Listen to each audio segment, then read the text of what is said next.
हाला मत करना तब बवाल हो जाई।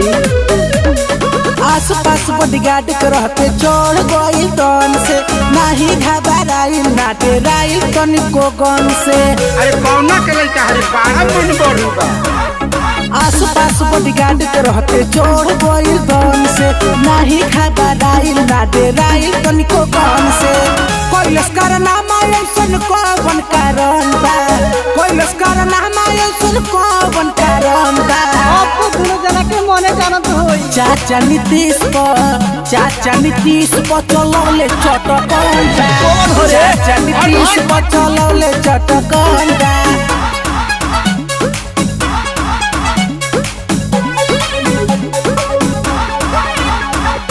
अरे आजकल का हो रे? साथ विवादे होता कारी, जहाँ देखो तहाँ विवादे हो। अरे उनका लुरिया पे नहीं होता रे। चाचा नीतीश जी सोचले ना जैसा, पटना में घटना घटल बा ऐसन। का उ सबके मन में घुसल बड़े? हाँ ना तो चाचा नीतीश जी सोचले ना जैसा, पटना में घटना घटल बा ऐसन। बाटे कुछ रीजन की बढ़ल ओकर मन बा, बाटे कुछ रीजन की बढ़ल ओकर मन बा। हम तो पुलिस पता कोई ली। चाचा नीतीश पर चलौले चटकन बा। चाचा नीतीश पर चलौले चटकन बा।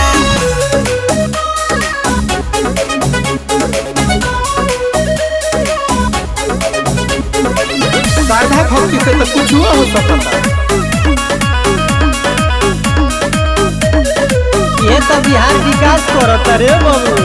जाए दो काका जाए दो। जवानी में नादानी पहिले जवान बा, कोई कार्रवाई की कानून के हान बा। अरे का बात बा तनी जनतो के बताई हलो।